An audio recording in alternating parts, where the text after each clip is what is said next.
code. That's all. This extortionation. You broke her safety. That's everything. Her voice was sharp enough to cut through the morning air. Your daughter's violating community privacy codes, Margaret Drake snapped, one manicured finger stabbing toward our house. The board chair stood in her crimson blazer like a warning light, clipboard tucked tight against her ribs, eyes scanning me for submission. Behind her, the sprinklers hissed across the lawns, every droplet catching the sun like static. The neighborhood had stopped to watch, curtains tilted, doorways cracked. Fear always moved quietly here, disguised as etiquette. What privacy code? I asked. My tone was steady, too steady, and that unnerved her. The window coverings in your second-floor bathroom, she said. They're sheer. From the path, someone could see inside. That's a direct violation under Section 4B. The absurdity almost made me laugh. Instead, I pulled my phone from my pocket and opened the security feed. I turned the screen toward her. Funny thing, I said, because that same camera caught you on our property last night. By that same window. Her painted smile faltered. For a fraction of a second, the clipboard queen froze. If you've ever felt the exact second when power shifts, when the predator realizes the prey's been watching the whole time, pay attention and hit subscribe right now. This is that moment. The enforcer in crimson blinked fast, her posture tightening. That's ridiculous. I was inspecting lighting compliance. You were holding your phone up, I replied. Facing the glass. Around us, the hush deepened. Somewhere, a dog barked and then went silent. I stepped closer, lowering my voice. I'm giving you a chance to correct what you did before someone else sees this footage. Her chin lifted. Is that a threat? No, I said. It's a preview. Because beneath that porch light, she didn't know who she was arguing with. She saw a father in sweats, unshaven, easy to intimidate. She didn't see the network forensics consultant who'd built surveillance counter systems for 3 federal agencies. And she definitely didn't know the woman inside the house, my wife, was still on duty for the FBI's Cyber Crimes Division. If you've ever watched arrogance meet evidence, stay with me. This is where it gets real. I could have ended it there, but something in her eyes, smug certainty, unearned authority, lit the old fire in me. Margaret, I said quietly, when's the last time you read your own bylaws? The rules are perfectly clear. Then you'll remember Section 7C, unauthorized recordings of residents constitute criminal misconduct. Her jaw twitched. For the first time, she seemed aware of the watching neighbors. She lowered her voice. You're twisting words. No, I said. You're breaking laws. For a second, the tyrant in heels looked smaller, not weaker, just exposed. I should have felt satisfaction. Instead, all I felt was rage.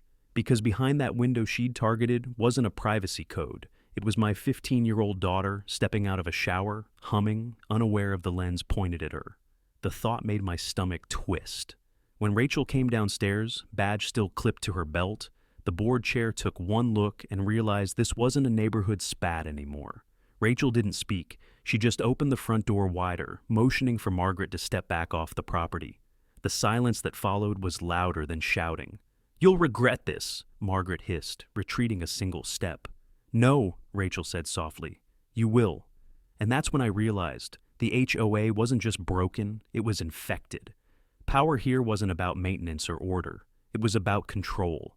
As the officer of rules stalked down the path, every neighbor who'd once feared her finally saw what she was, a bully dressed in policy. I turned to Rachel. We can't let this slide, she nodded. We won't. But we'll do it legally, publicly, and we'll make sure she never does it to another kid again. That was the moment the war began, not with shouting, but with evidence. And if you've ever stood in the doorway of your own home, heart shaking between fury and restraint, you know exactly how it feels when justice stops being abstract and starts being personal. Where are you watching from? Because what happened next turned our quiet suburb into a case study in how to dismantle corruption, one rule at a time. By the next morning, the neighborhood had turned cold.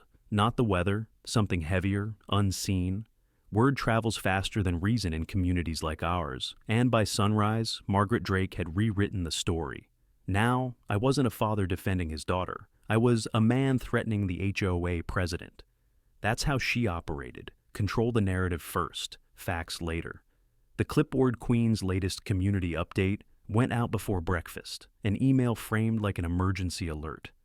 Unauthorized surveillance activity reported near private facilities. Board will review security compliance.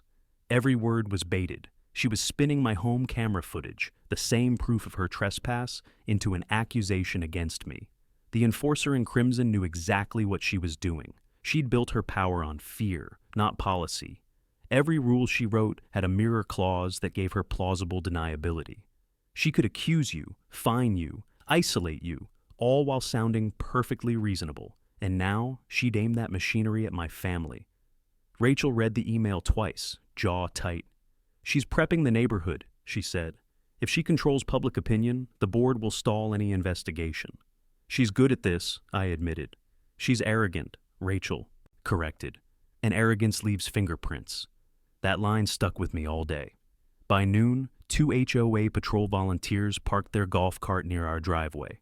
Clipboard in hand, one began inspecting our garbage bins. The other snapped photos of the siding. Both avoided my eyes. They weren't there for maintenance. They were there for intimidation. The tyrant in heels had turned the neighbors into her enforcers. I walked over calmly. "Something wrong with the bins?" One of them muttered. "Routine check." Routine checks usually come with notice. We were told to verify exterior compliance. Margaret was watching from across the street, pretending to prune her roses. Her sunglasses hid her eyes, but not the smirk tugging at the corner of her mouth. If you've ever felt that itch under your skin when someone abuses a little authority because they think no one can stop them, you know what this moment felt like. I waved to her across the road. "Next time, send an actual inspector."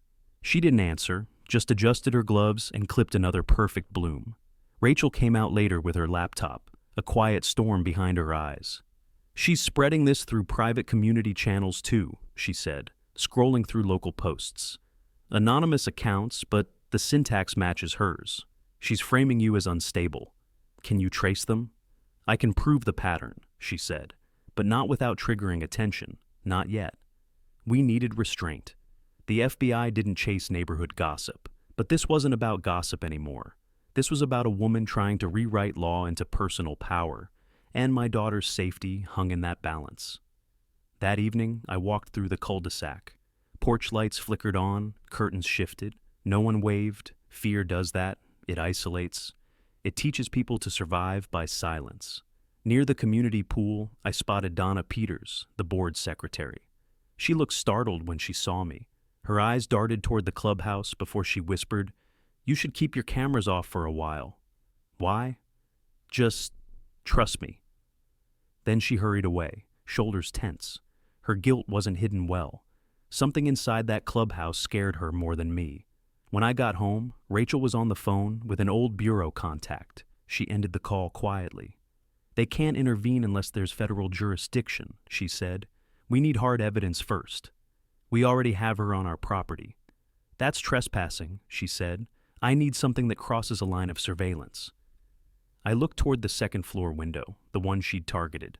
The curtains were closed now, heavy and opaque, but I still saw the reflection of that crimson blazer burned into my mind. Somewhere inside the HOA's system, there was more. Footage, timestamps, metadata. Margaret Drake was too meticulous to delete it all. And if she kept records, I could find them. The officer of rules had declared war in daylight. She just hadn't realized she'd picked the wrong opponent. Because I wasn't fighting to win an argument. I was fighting to protect what no rulebook could regulate, my family's privacy and my daughter's peace. And that kind of fight doesn't end with policy. It ends with proof. The following afternoon, the board chair called an emergency compliance hearing. That was her favorite phrase. Heavy enough to sound official, vague enough to justify anything. The email came at 7:04 a.m., stamped with the HOA seal and signed by Margaret Drake herself. Attendance mandatory. Subject, potential threat to community integrity. She'd turned me into an agenda item. When I walked into the clubhouse that evening, the air was sharp with disinfectant and power. Folding chairs lined the walls. Margaret sat at the head of the table, red blazer glowing under fluorescent lights, a crown of authority polished by ego. The clipboard queen didn't look up as I entered. She was already reading from a prepared statement. Mr. Cole, she began, you've been reported for unauthorized surveillance, property harassment, and verbal threats against board personnel. These accusations are serious. Accusations? I repeated. From who? The enforcer in crimson smiled faintly. Anonymous community submissions. We take all resident safety concerns seriously. She leaned forward, her pearl earrings catching the light. Before you speak, let me remind you, this is an official proceeding. Anything you say can be entered into board record. Rachel sat beside me, silent, her gaze fixed on the table. Across the room, Donna Peters kept fidgeting with a pen. She didn't meet my eyes once. If guilt had a sound, it would be the faint click of that pen in her shaking hand. Margaret continued reading, every word dripping with manufactured authority. This behavior undermines the peaceful environment of Silverwood Estates. It fosters distrust, disorder. We cannot allow intimidation tactics. Funny, I said softly. That's exactly how I describe your night visits. The tyrant in heels froze mid-sentence. For a heartbeat, the air thinned. Donna's pen stopped clicking. What did you say? You heard me. You stepped onto my property without cause, without notice, and pointed your phone at my daughter's window. We both know what that means, Margaret. The clipboard queen's tone hardened. That's a dangerous accusation. It's a documented one, I said, sliding a still frame from our camera across the table. That's your silhouette, time-stamped, 11:43 p.m. Donna flinched. Margaret's smile stayed, but her fingers tightened around her pen until her knuckles blanched. You're misinterpreting what you see, she said. I was inspecting exterior lighting after multiple complaints. Rachel looked up. Then you won't mind me requesting the HOA's security log from that night to confirm the inspection order. That caught her. The enforcer in crimson glanced toward Donna, a silent warning. Donna looked down, lips pressed tight. Rachel's voice stayed calm. You do keep logs, don't you? Of course, Margaret said quickly. But those are internal records. Internal to a non-profit board, not a private corporation, Rachel said evenly. Meaning subject to disclosure under the Sunshine Act, unless you have something to hide. The clipboard queen stood abruptly. This meeting is adjourned pending legal review. No, I said. This meeting just got interesting. She turned toward the door, red blazer flashing like a warning flare. You're testing the limits of civility, Mr. Cole. Civility? I echoed. You broke into my life and called it policy. The silence that followed felt heavier than the room itself. Donna's eyes flickered up for the first time, full of quiet panic. She wanted to speak, but couldn't. Margaret's shadow loomed over her like a leash. When the officer of rules finally swept out of the room, her heels clicked like a metronome for control. Rachel leaned closer. Did you see Donna? Yeah, I whispered. She knows something. She's terrified, Rachel said. That's not complicity. That's pressure. I glanced at the empty doorway. Pressure cracks. That night, I couldn't sleep. Every sound outside felt deliberate. The hum of sprinklers, the crunch of gravel under slow tires. When I checked the window, I caught a faint reflection in the dark glass. Someone was watching the house again. But this time, I didn't flinch. I switched on the porch floodlights. Across the street, a figure turned away fast. Short hair, clipboard tucked under an arm, red fabric catching the light before disappearing. Margaret Drake was still playing queen. She just didn't realize the kingdom was already crumbling beneath her. By the next week, the board chair had turned the entire neighborhood into her stage. Flyers appeared on doorsteps with bold letters reading, Community Safety Alert. They featured no names, just vague claims about uncooperative residents jeopardizing neighborhood harmony. Everyone knew who they meant.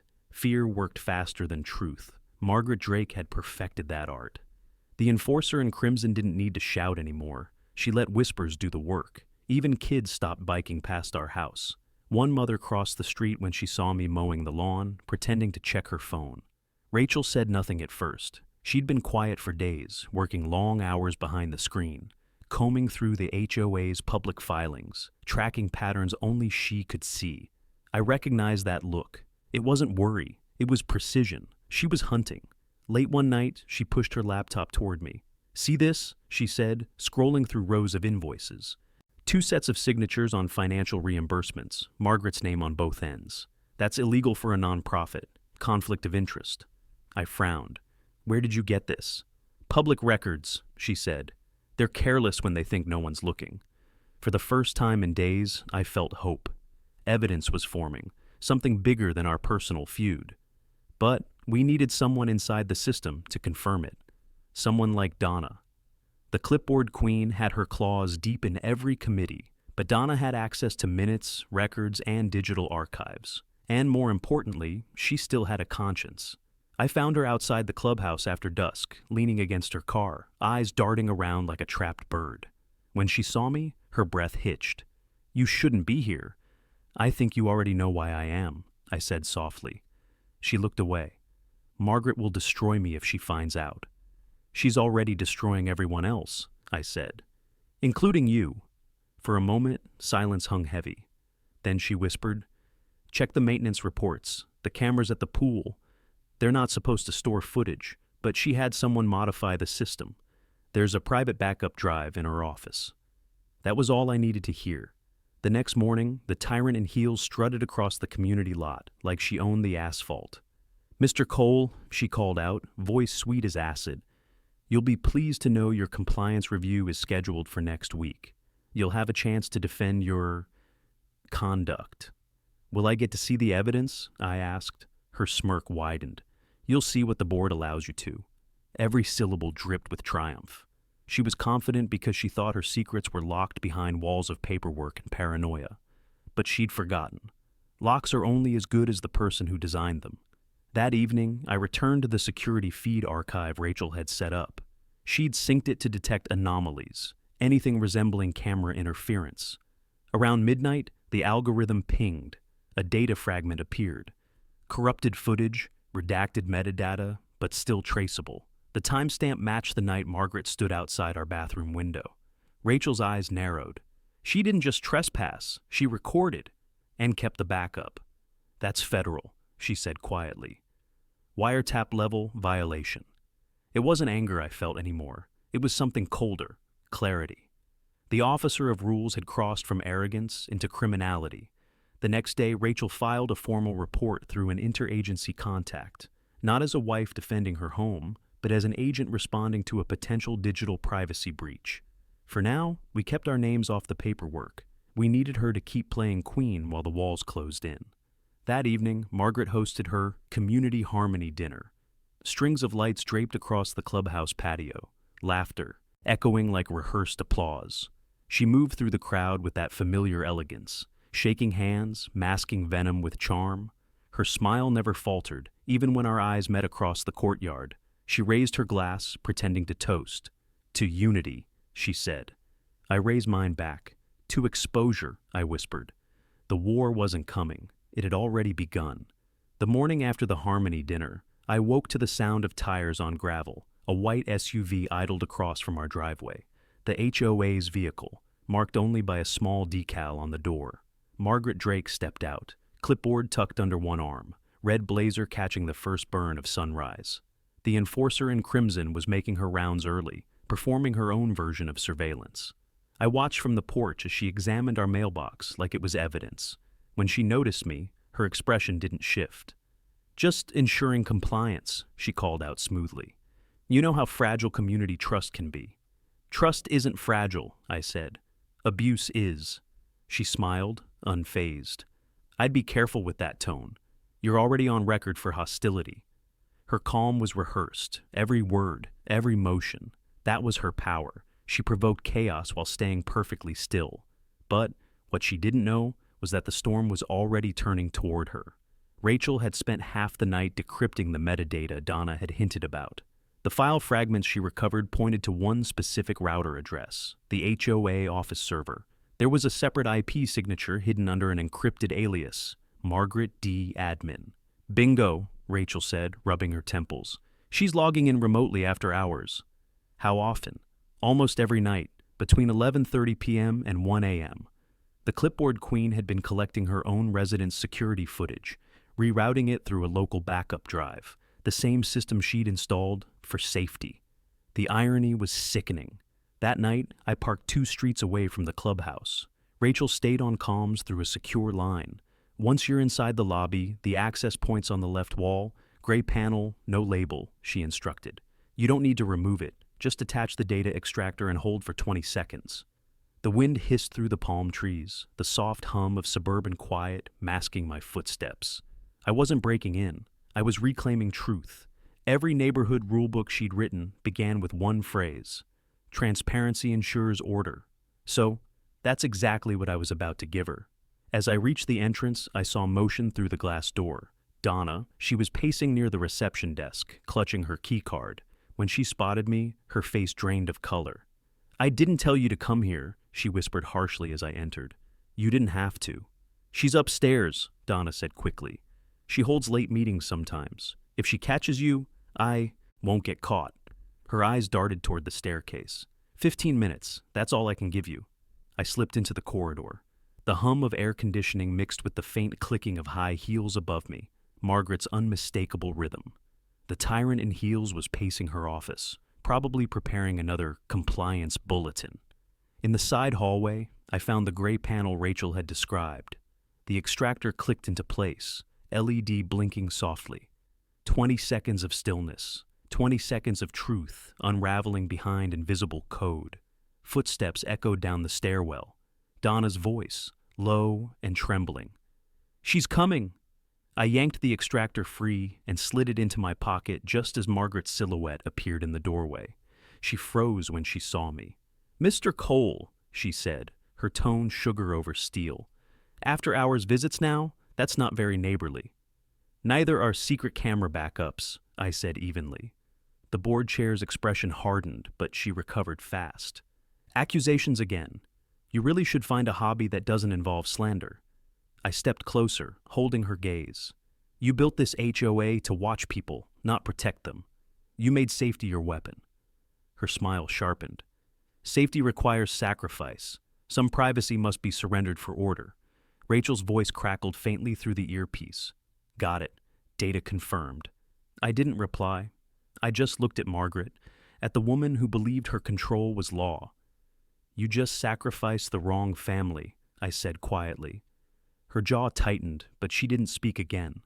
I walked out past her, feeling her stare burn into my back like a silent verdict. That night, Rachel decrypted the files. What we found chilled both of us. Videos from resident security systems, tagged and time-stamped, including one labeled Lot 19, Window South. Our house, our daughter's room. Margaret Drake hadn't just violated policy. She'd crossed into criminal territory. And now, for the first time, we had proof.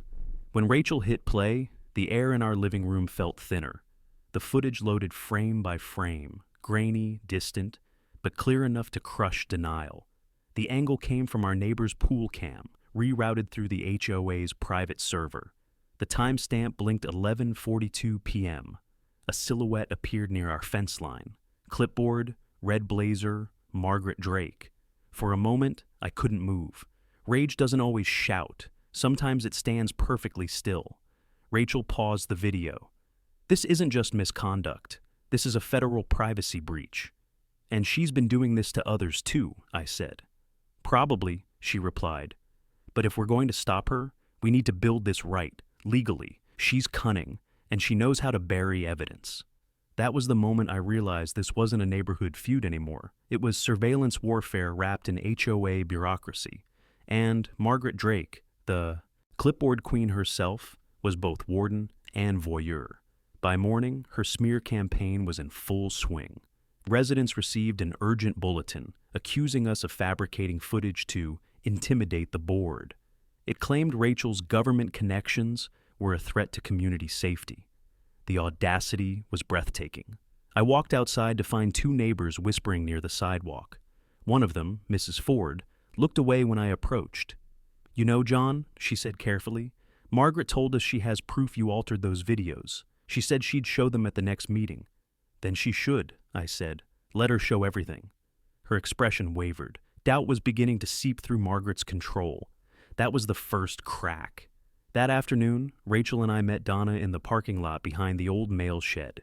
She looked exhausted, eyes rimmed red, as if she hadn't slept in days. She knows I talked to you, Donna whispered. She called me into her office this morning. Said if I value my position, I should remember where my loyalties lie. What did you tell her? Rachel asked. That I'd delete the maintenance logs, she said, voice shaking. But I didn't. I made copies. Rachel's jaw tightened. You did the right thing. Donna's eyes darted nervously. She's planning something. She's been meeting with someone outside the board. Some contractor, I think. Big SUV, tinted windows. They talk late at night. That night, I parked at the edge of Silverwood Drive, camera ready. Sure enough, at 10:57 p.m., the enforcer in crimson arrived. She stepped out of the SUV, heels crunching on gravel, clipboard in hand. The man she met wore a black jacket with a contractor logo half peeled off. They talked for 5 minutes, then she handed him an envelope. Rachel reviewed the footage later. She's paying someone off, she said, probably to wipe the backup drives before we can act. We didn't have time to wait for warrants or subpoenas. We needed to corner her before she erased everything. That's when Rachel made the call, to someone she hadn't spoken to in years. Her old bureau mentor, Agent Miller, answered on the first ring. Rachel, you only call when something's burning. It is, she said simply. I need an informal consult. Digital evidence tampering and local misconduct. Civil jurisdiction, but with federal overlap. By the next morning, Miller had reviewed the metadata. His voice came through speakerphone, calm and deadly precise. Whoever Margaret Drake is, she's in deep. These routing patterns show intent, not accident. You've got yourself a privacy crimes case under 18 U.S.C., a paragraph 2511. Rachel exhaled slowly. We can't go public yet. If she senses we're moving, she'll nuke everything. Then make her think she's winning, he said. And that became the plan. We let the tyrant in heels think her smear campaign was working. Rachel kept silent online. I attended the next board inspection with a blank face and a polite nod. Every move was theater. Every gesture was bait. When Margaret walked by, clipboard tucked close to her chest, she gave me that same smug, confident smile, the one that said, "You'll never touch me." I smiled back, matching her calm. Enjoy your weekend, Margaret. Because by Monday, every encrypted file she'd ever hidden would be mirrored, traced, and sent directly to the Bureau's forensic unit. The officer of rules had built her empire on secrecy. Now, secrecy itself was turning against her. By the time Monday arrived, Silverwood felt like it was holding its breath. The sky hung heavy and still, the kind of morning that knew something was coming. Margaret Drake hadn't sent her usual weekly compliance digest, and that silence was louder than any notice she'd ever posted. The enforcer in crimson was recalculating, and that made her dangerous. Rachel stayed in her office most of the day typing fast, eyes fixed on these cascading lines of code. She started wiping servers, she said, voice flat but tense. But Donna's copies still hold timestamps and transaction links. If we synchronize those logs with the Bureau's trace records, we can prove deliberate tampering. She knows we're closing in, I said. She's not going to sit still. We didn't have to wait long. Around noon, a new HOA memo went out, titled Emergency Board Announcement. It called for a closed session that evening, attendance restricted to active and compliant homeowners. It was a trap disguised as protocol. Rachel looked up from her screen. She's calling her loyalists to circle the wagons. Then we'll go anyway, I said. At dusk, I parked near the clubhouse. The air smelled like wet pavement and fear. Inside, the fluorescent lights hummed over a semicircle of residents sitting stiffly in metal chairs. At the center sat the clipboard queen herself, poised and immaculate, red blazer perfectly pressed. Her eyes found mine instantly. Mr. Cole, she said, voice honeyed but sharp. This is a private session. Attendance is limited to members in good standing. I pay my dues, I replied. That makes me a member, doesn't it? Whispers rippled across the room. Margaret leaned forward. We're here to discuss a pattern of harassment directed at board officials, specifically me. False accusations, cyber intrusion, slanderous rumors. Stop pretending, I cut in. We have the files, the cameras, the backups. Every illegal recording you rerouted through your private server. Her expression didn't move, but her fingers tightened around the clipboard. Baseless? She said softly. You're grasping at shadows. Rachel stepped into view from the back door, calm and cold. Then you won't mind if we present those shadows in court. A low murmur swept through the room. Margaret's face paled slightly, but she forced a smile. "You think this intimidates me?" she said. "This community needs structure. You take me down, you take down order itself." Donna stood near the wall, clutching a folder to her chest. For a moment, I thought she'd stay silent again. But then her voice, small but steady, cut through the noise. "You don't get to call this order, Margaret. You've been spying on families, on children." The tyrant in heels snapped toward her. "Careful, Donna." "No," Donna said louder. "Not this time. I kept quiet for years because I was afraid, but fear doesn't protect anyone. It just feeds you." The room went dead still. Donna stepped forward and set the folder on the table. "These are copies of maintenance logs and system access reports. They prove she altered the camera permissions. I made backups before she deleted them." For the first time, Margaret Drake's mask slipped. Her voice trembled slightly. "You stole internal documents?" "I preserved evidence," Donna said. Rachel crossed her arms. "Those logs are already verified. They match the Bureau's encryption trace. Every unauthorized login leads back to you." The officer of rules froze, cornered between her own arrogance and the truth closing in. "You think the FBI cares about some suburban HOA?" she spat. "They care about digital intrusion and privacy exploitation," Rachel said evenly. "And you just qualified for both." Margaret's gaze flicked around the room, searching for an ally. None of the residents would meet her eyes. Even her most loyal supporters sat motionless. The silence wasn't respect anymore. It was rejection. She slammed her clipboard down. "You people have no idea what you've done. You'll regret this when your little community falls apart." I stepped closer. "Maybe, but at least we'll fall free." Donna took a shaky breath. "I've already given a statement," she said quietly. "The Bureau has everything." Margaret's shoulders slumped for the first time. The board chair who once ruled through fear was now just a woman surrounded by proof of her own downfall. As Rachel and I turned to leave, Margaret's voice followed, cracked, desperate. "You think you've won? You haven't even seen the other files." Rachel glanced back. "Then you'd better hope they're clean." The door shut behind us, sealing the era of her control. For the first time, the night in Silverwood felt alive. With fear, yes, but also with possibility. By Tuesday morning, Margaret Drake's empire had started to rot from the inside. Rumors spread faster than any official bulletin. Residents whispered on their lawns, some in outrage, others in disbelief. The woman who'd once paraded through Silverwood with a clipboard like a badge of divinity was now the subject of late-night texts and cautious stares. But the clipboard queen wasn't finished. Tyrants never just fall, they claw their way down. That afternoon, an anonymous email went out to the entire neighborhood. Certain residents have conspired to dismantle the HOA through illegal hacking and defamation. A federal complaint has been filed. The signature at the bottom read simply, "M. Drake, Chairwoman." Rachel's face tightened as she read it. "She's trying to flip the narrative before the Bureau moves," she said. "Let her," I replied. "We'll give her just enough rope." The plan was simple but dangerous. Agent Miller's team had mirrored Margaret's network activity for 72 hours. The moment she tried to destroy or alter any data, the mirrored logs would timestamp every command. We just had to provoke her into doing it herself. That's where Donna came in. The conflicted witness met us at the cafe off Main Street, nerves visible in every twitch of her hand. "She called me again," Donna said, voice trembling. "She said I'm being named in the report too, that if I don't cooperate, she'll make sure I go down with her." Rachel leaned forward.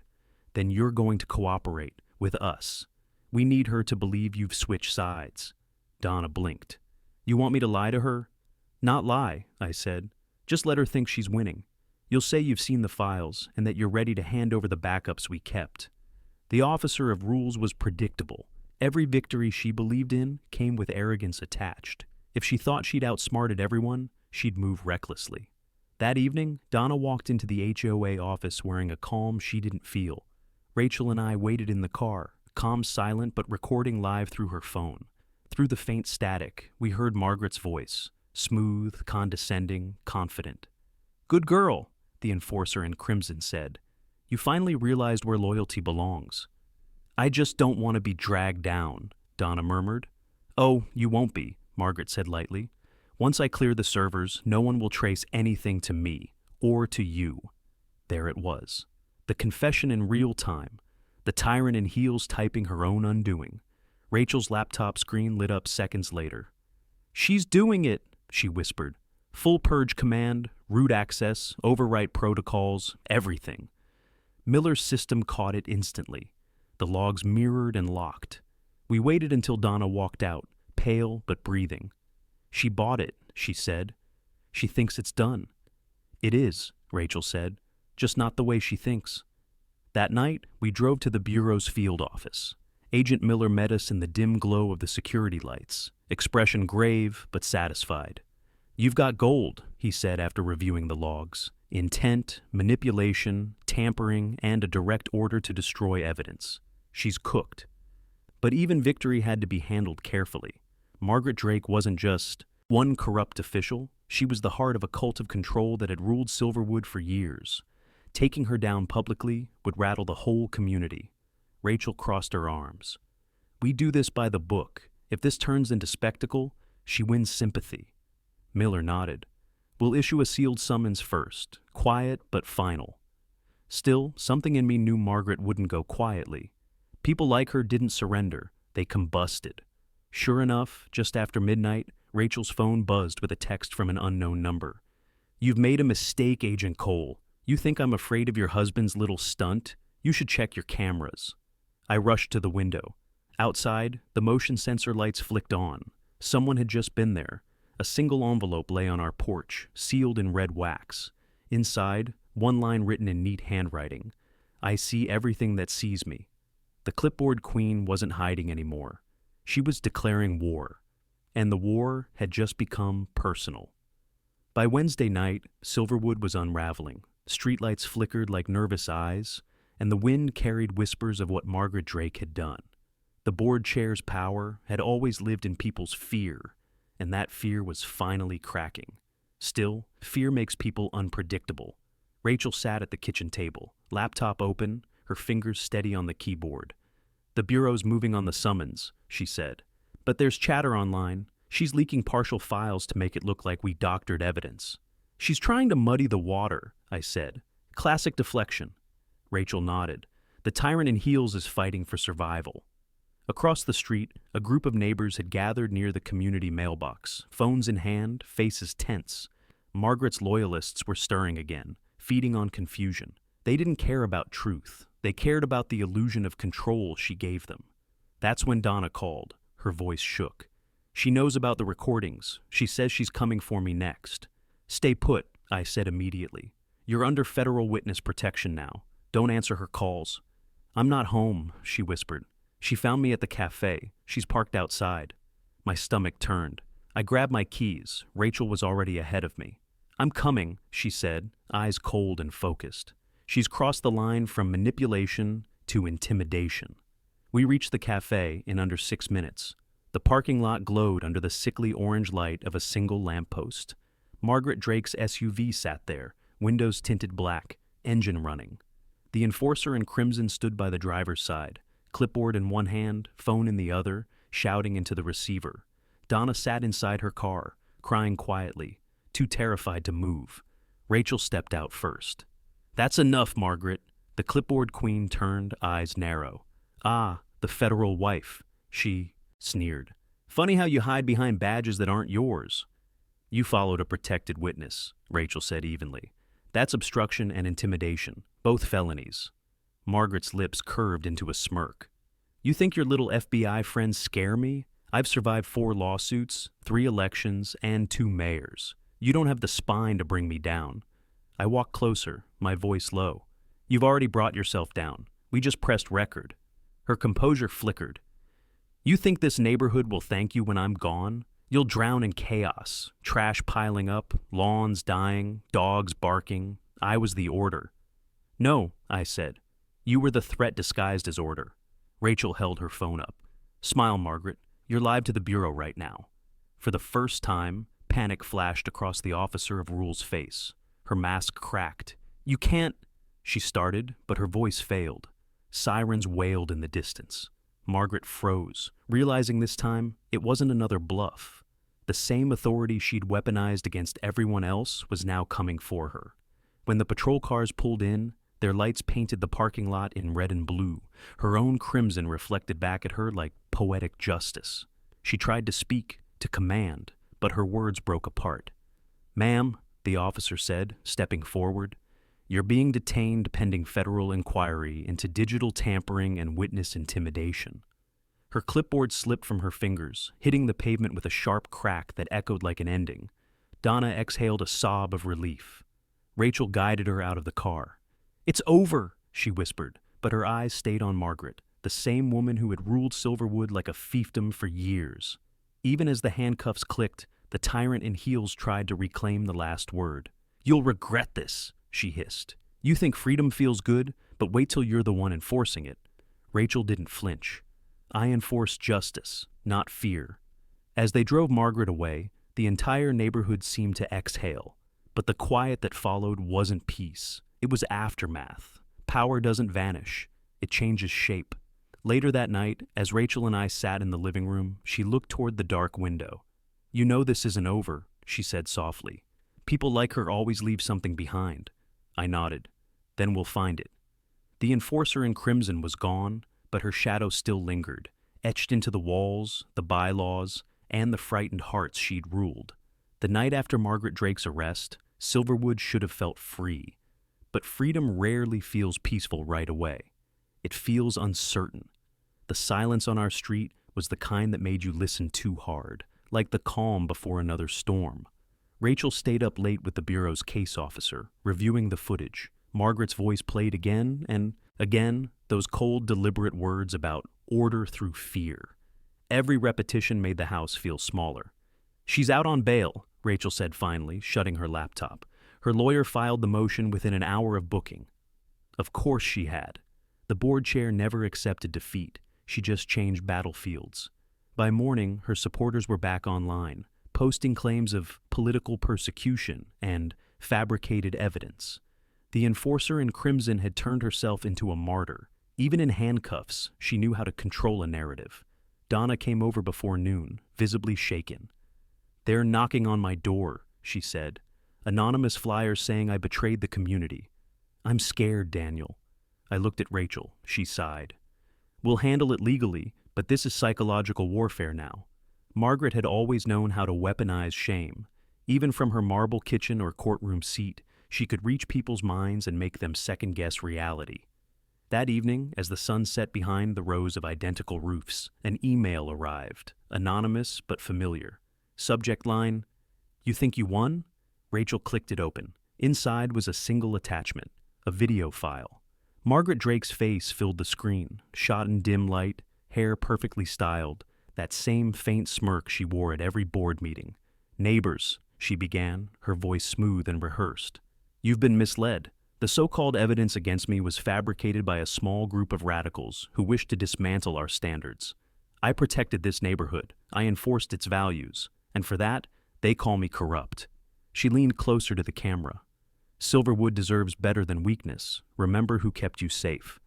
The clipboard queen had just declared herself the victim, and judging by the number of views already ticking upward, people were watching. Rachel closed the laptop slowly. "She's rallying them," she said. "She's poisoning them," I replied. But her message gave me an idea, one that felt dangerous but necessary. If Margaret wanted to play this as a war of perception, then we'd fight it on her battlefield. We gathered our neighbors at the park the next day. No microphones, no podium, just open air and truth. I stood where the HOA had once held its annual meetings, under the gazebo she'd christened Silverwood's Hall of Standards. The irony wasn't lost on anyone. "Most of you saw the video," I said.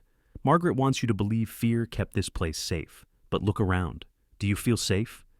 Heads shook slowly. Parents held their kids closer. Donna stood near the back, silent but steady. Rachel stepped forward. "When someone abuses power long enough, they start calling it leadership. But the moment you stop obeying, they call it chaos. That's not community, it's control." A murmur spread through the crowd. It wasn't outrage this time. It was realization.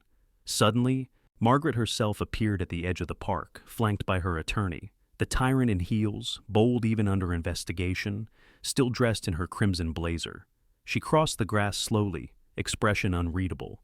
"You don't belong here," she said, voice calm but cold. "You've turned my neighborhood into a circus." "It was never yours," I said evenly.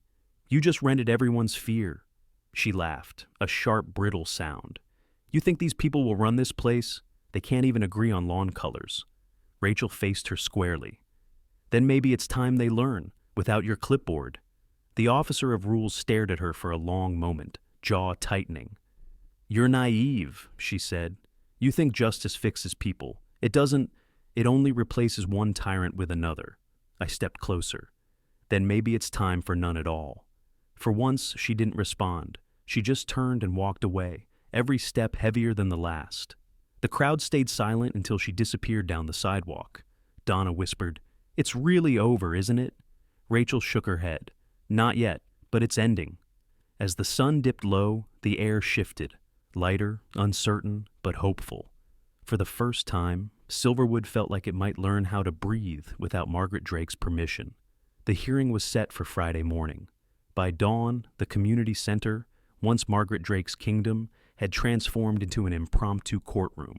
Rows of folding chairs lined the hall, where she'd once delivered her standards of excellence speeches.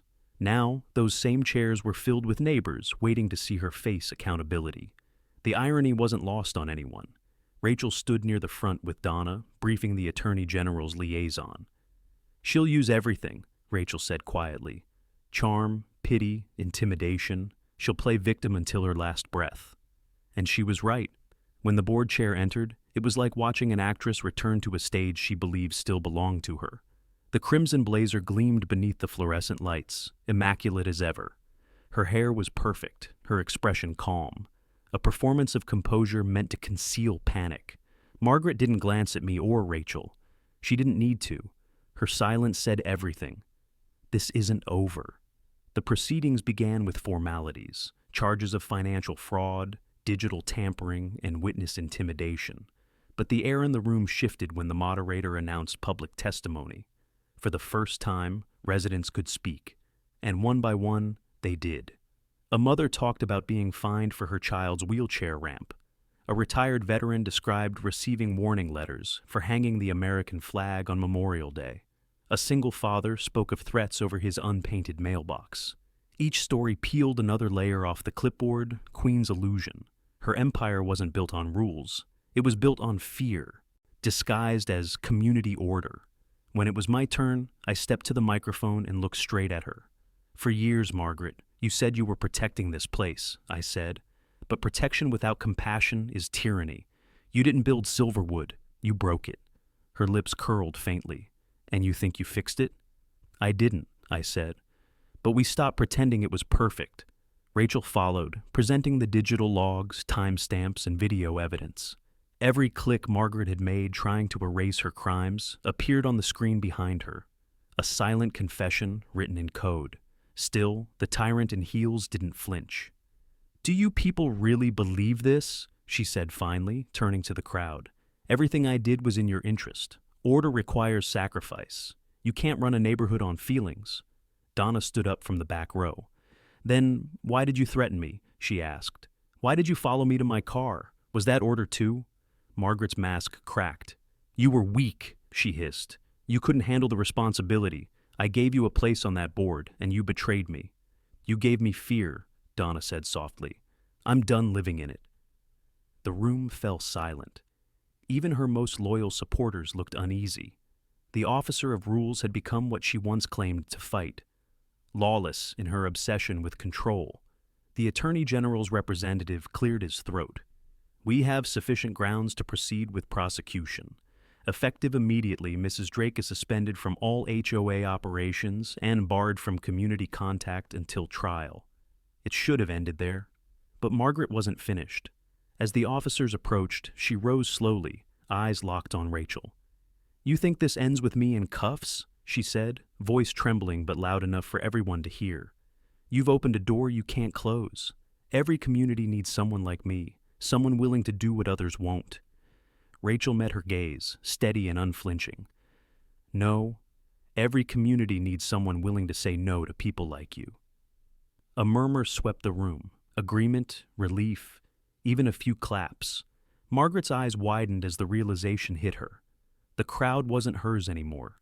When the officers led her out, the crimson blazer caught the light one last time, a symbol of control, unraveling in front of the very people she'd ruled. Outside, the reporters waited. Cameras flashed. The clipboard queen turned her head just slightly toward me as she passed, whispering, "You'll see me again." "Not in Silverwood," I replied. For the first time in years, the air in the community hall felt breathable. No more fear, no more fines, no more false perfection. Just silence, the kind that meant something had truly ended. Rachel looked at me. "We did it," she said. "Not yet," I answered. "Now we rebuild." And as the doors closed behind Margaret Drake, I knew. The rebuilding would take time, but at least finally, it would be built on truth. The morning after the hearing, Silverwood was quieter than I'd ever heard it. The air itself seemed to hold its breath, as if the neighborhood, for the first time in years, didn't know what came next. The tyrant in heels was gone, but her absence left behind something stranger than fear. Uncertainty. I walked down Oak Ridge Lane, past the manicured lawns that had once been battlegrounds for Margaret Drake's perfectionism. Her crimson notices were gone from the mailboxes, replaced by handwritten notes, neighbors thanking each other for standing up, for speaking out, for not giving up. For the first time, this place felt human. At the corner house, Mrs. Leland was repainting her front door, lavender this time, not approved beige. When she saw me, she smiled. "She can't find me now," she said, and the laughter that followed sounded like freedom.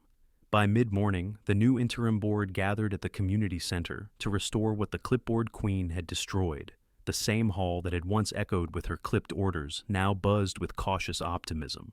There were no blazers, no gavel, no staged authority, just folding chairs and open discussion. Rachel stood beside me, flipping through the last of the legal paperwork. "The Attorney General's office confirmed," she said. "The trial date's set. Margaret's facing a full investigation on the digital tampering, financial fraud, and harassment charges. This time, she won't wiggle her way out." I nodded, but there was something uneasy beneath the satisfaction. Margaret Drake wasn't the kind of person who faded quietly into consequence.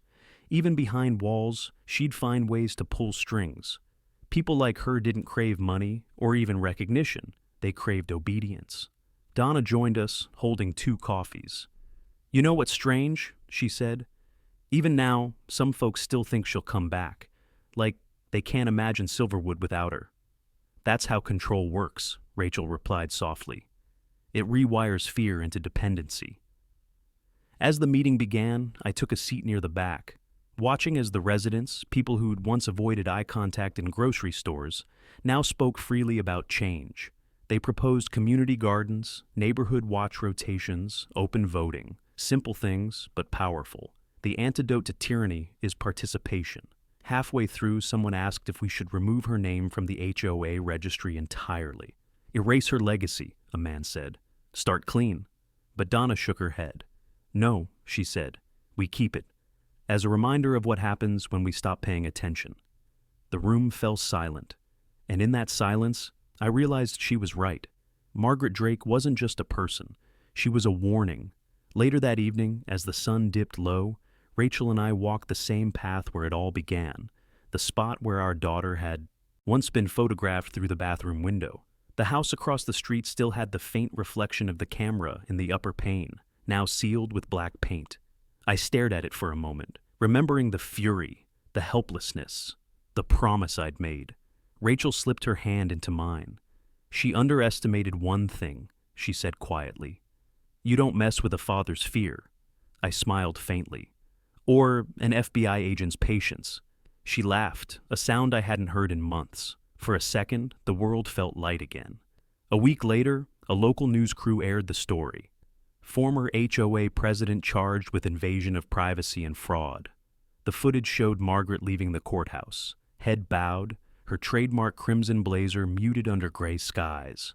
The enforcer in crimson had finally become a cautionary tale.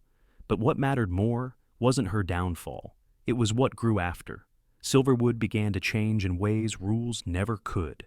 Kids chalked sidewalks without warnings. Flags waved freely. Neighbors helped rebuild ramps, repaint doors, plant trees.